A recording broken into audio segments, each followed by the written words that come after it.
Surviving infidelity. 13 years together, 5 years married with 3-year-old son, she wants out. My wife, 32 female, and I, 32 male, have been together for 13 years, and were madly in love for most of it. We traveled South America together, went to university together, had our entire grown-up lives together. We got married 5 years ago and had our beautiful child 2 years later. He's now 3.5 years old. I now believe things started falling apart about a year after he was born. I worked my butt off and was very career-oriented. She always wanted to work with children, so she opened a daycare, with our son as one of the kids in it, just to stay with him a bit longer. She took care of him about 80% of the time, and I barely had 20% of responsibility over him. Problem is, it seemed like everyone were happy with the arrangement, except she wasn't. She started resenting the fact I'm not helping enough with raising him, but only told me about it every few months when we had a big fight. I would try my best to do more, be with him more, work less, but in her eyes, it was always too little. My wife trains in MMA, yeah, she's a badass, and started training for her black belt test around August 2019.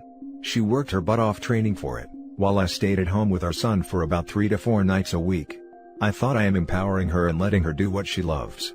I now know that she started seeing these trainings and her friends from there, as a replacement for the things she wanted to get from me. While she was training, she became very good friends with a guy who trained with her. I encouraged it because he was a really nice guy, has a wife and 3 daughters, and I also became very good friends with him and his wife. We got together during weekends, and our families grew really close, as my wife and him were also getting close as friends and training partners. Then came freaking 2020. My wife got injured and tore her ACL during training. She had to go through surgery in early February, and couldn't try out for the black belt she so desperately wanted. Deep inside, I now know I was angry with the fact she got injured in something that to me was just a hobby. We had her daycare in our house, which was now running with a replacement we brought to do my wife's job.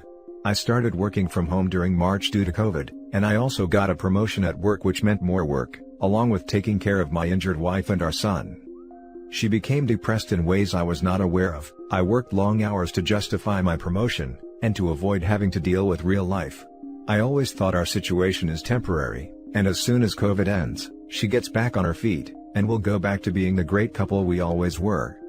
Around mid-September I noticed her texting frantically with someone, and acting very strange. I went to bed that night and couldn't shut my eyes for a second. I considered reading her texts, but gave up on it. The morning after, I asked her if she was cheating on me. She didn't respond. I asked if it was with our mutual friend, the guy from training. She didn't respond. Eventually she told me they were getting really close in a romantic way during the last few months, and that they kissed a week before I found out. Ever since, my life is just one big turmoil. When she told me, she was certain I would pack a bag and just leave her in that moment. But I didn't. After several days of thinking of it all, and after she told me clearly that she doesn't want anything with that guy, and that she kissed him because she didn't know how to get out of our poor relationship and he's not the real issue here, I decided I want to stay and fight for the love of my life. I decided I'll move out of the house, so we can each have our space. Big mistake in hindsight, but I also started taking our son twice a week after kindergarten, and hanging out with him a lot. I started working on myself and go to therapy, and I also started taking real interest in her and her life. But it was all too little too late in her mind. After a roller coaster of emotions, arguments, hugs, kisses and she decided she wants a divorce. Although she admits she still loves me, is attracted to me physically, and thinks I am a great father, she doesn't want to give it a second chance. She's using different excuses as to why not give it a try on different occasions. Most of the time, she says we're not a good fit anymore in terms of our expectations from one another. Other times, she mentions my mom and the way I allow her to intervene in our life as a reason. Sometimes it's just the fact she's afraid to get hurt again. At first, I really couldn't stand the fact she wouldn't give us a second chance. After everything we've been through, she didn't even want to go to couples therapy together, saying she's afraid she'll get hurt again. It maddens me to think there's nothing I can do to save my family life, my marriage. It would have been much easier, though probably more painful, if she would have said she doesn't love me anymore, or if she really had an affair with someone else. I read her text messages with that guy, and saw they agreed on not talking to each other anymore, and that it was a stupid thing to do. So I believe her when she says it's not about him. But if it's not about him, if she still loves me and is attracted to me, how can she so desperately want a divorce? I think she feels shame and guilt about how she betrayed my trust, though she wouldn't admit it. Her close family knows about what she did, and I feel that in some way she must justify it to herself and her family by getting a divorce. Anyway, I am now at the early stages of acceptance. I stopped bargaining, or even begging, with her, and told her I would give her what she wants. We even went to a first mediation session. It is all moving way too fast for me, but it's what she wants and there's nothing I can do about it. These days, I swing from hating her for everything she did, and how she handled things and betrayed my trust, to missing her so much and wanting to let her know how much I still love her, and will always be there for her. It's really tough. I think the worst part for me is, I am a long way from getting over her. Sometimes my mind is so desperate, that I tell myself we're only going through this divorce because she feels bad about what she did, and that we'll get back together after the divorce. So pathetic. It is possible that she feels too much has happened between us, to try and patch things together. I really don't know. What I do know and must accept, is that a divorce will be the end of the road for us as romantic partners. We will always love one another for the great 13 years we had, and for our mutual child, but that's it, and I must accept it. I hope time will help. We are now very amicable and speak daily. I moved close to our home, so I get to come there a lot and spend time with our son. In 2 months, both of us will be moving to different homes. She moves to a different, close-by city, to stay with her brother for the short term, until she decides where to live permanently. She also decided to close her daycare mid-year and notified the parents about it, as part of her overall midlife manic crisis. She claims she can't bear staying at our mutual home with all of our photos and memories, as to why she is shutting it down and moving out. I guess it's not my problem anymore. Now for the top comments. Women don't generally leave marriages over a kiss. Women with children especially don't leave marriages over a kiss.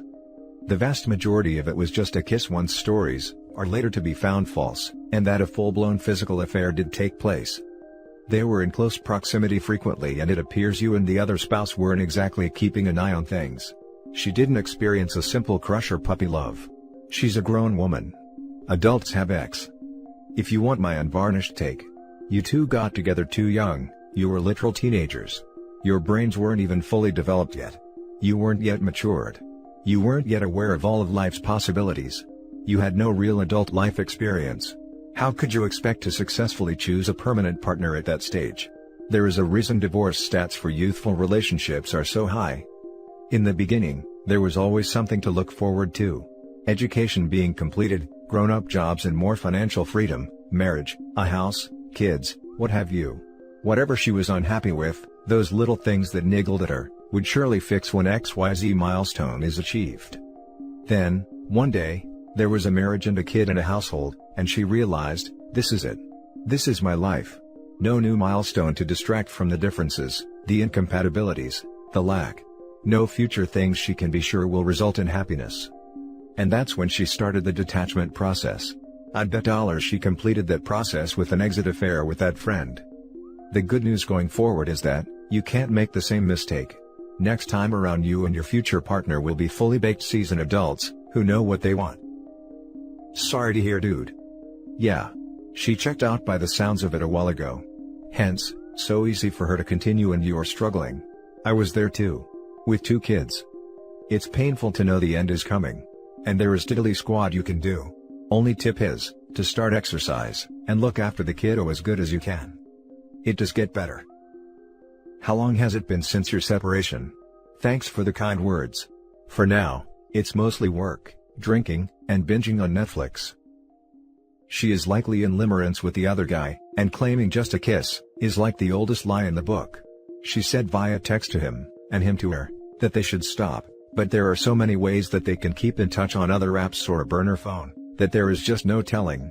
If this is limerence, it will end at some point. Do not be surprised if she wants you back in 6 months, or a year or so. You may or may not want her back at that point. For now, work on yourself and move on with your life. Maybe take up MMA. Thanks to you, I learned a new word today. Not that I like it specifically, but you might be right, and she could be somewhat obsessed with him. I will probably never know. Your suggestion is spot on. Especially taking up MMA. Could be nice, thank you. Now for the next story. My sister, 30 female, is cheating on her husband, 30 male, with multiple men. Advice needed. My sister, 30 female, stay-at-home mom, was recently caught for the second known time in her 10-year marriage engaging in adult conversations with men online. They both have 2 young kids together, 5 female and 12 months male. The first time, her husband, 30 male, eventually forgave her, but has had an extremely hard time trusting her. He's turned to tracking her location, which she describes as extremely controlling. This time around, they got in a fight because he found a secret Snapchat of hers full of photos and explicit conversations. The argument ended with her getting in her car and driving an hour to said guy's house that she was talking to. She ended up going to my mom's, 55 female, house the next day, and has been staying there, going back forth with the kids each day. We suspect my sister has borderline personality tendencies. Her moods are erratic and she makes very impulsive decisions, many being actual. She turns very hateful, and in 1 minute is screaming at the tops of her lungs at her husband or us. This has been going on since her teens, but we are now suspecting it might be an unchecked mental issue. Daily, she acts like nothing is going on. She responds to every inquiry from us, that she is fine and that everything is great, yet her husband is a complete mess. One day she is kind to him, and the next she is screaming at him, through text, to make his mind up, and that she can't wait forever. My mom has caught her meeting up with this man in parking lots a few times since her stay, and says she is smiling at her phone often. We are her husband's only support right now, while he would like this to remain private from their shared friends. He continues to find more photos and texts that prove her infidelity. My mom and I have heavily encouraged couples and individual therapy which she has started, but scheduling has been difficult, so that will be a waiting game. Today her husband found an accidental screenshot from Snapchat that showed her talking to 5 different men. Is there something my mom and I, 26 female, can do to help shake some reality into my sister's life? She is killing her husband and ruining her own life, but we are afraid she needs to hit rock bottom before any change happens. I was thinking of having us sit down and talk to her in a non-judgmental way, but I'm afraid she will explode and cut us out completely. Is there a way we can step in and help, or do we need to step back and allow this to evolve? Any advice would be appreciated. Tried to cut out some details to keep this shorter. Now for the top advice. You can't help someone who doesn't want help. If anything, you should be helping the husband divorce your sister, and help him out with the kids. Your sister is beyond horrible. I don't know crap about it, but I have experience dealing with someone who was borderline. The woman I knew did have to hit rock bottom before any change happened, and even when the change happened, it was temporary, and she would continuously go back to her old ways. In the end, her daughter was taken away from her, and now she lives with and is married to a woman she's been mistreating for more than a decade. There might be no saving her if she doesn't want to be saved. It's grim, but cutting your losses and making sure her husband gets custody of the kids may be the best thing you can do. Your sister needs therapy. Her husband may as well due to the trauma being inflicted on him by his partner and mother of his children. Couples anything is a terrible idea. Relationship issues are obviously not at the core of their issues, simply your broken sister. Unfortunately, there is nothing you can do to fix your sister, so you should be looking out for your brother-in-law and niece/nephew. Encourage him to speak with several lawyers, and pick one he's most comfortable with. Then separate and initiate divorce proceedings to get them free from serial infidelity. Help your Bill create a safe and loving home for the kids, while he recovers himself. Bottom line, help the people who deserve and can truly benefit immediately from your help. If your sister hits rock bottom, and starts to want to truly change herself, then you could consider directly aiding her rebuild her life and parental responsibilities. Absolutely do not try to band-aid together the broken marriage/family/household. That's the worst course of action for everyone involved. Thanks for the advice. I agree with many points and plan to encourage him to seek out a lawyer, and to be prepared for anything. Now for the last story. Ex-girlfriend wants me back, but slept with someone else. In the relationship, she hurt me often, to be honest. She was texting, flirting and exting with others, she had contact with her ex, and she once slept at a friend's house after telling me she is at home. She always promised to stop, but it went on for months.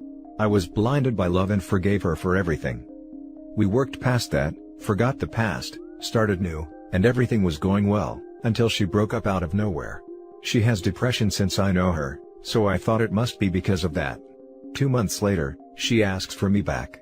She says it was because of her depression. She looked me in the eyes and swore nothing physical happened, but that was a lie. She slept with someone only 1 month after breakup. She says she missed me all the time but she thought she can't fix it, and so she tried to forget me by doing that. I was so hurt, so I sent her home and told her it's completely over. I then realized I still love her, so I told her I'd give her another chance. When she texted me the first time after the breakup, she asked for a chance to prove me her love and to fight for me no matter how long it takes, so I gave her this chance. The problem is, she did basically nothing. She only texted me a bit saying she loves me and she will forever love me, but that's it.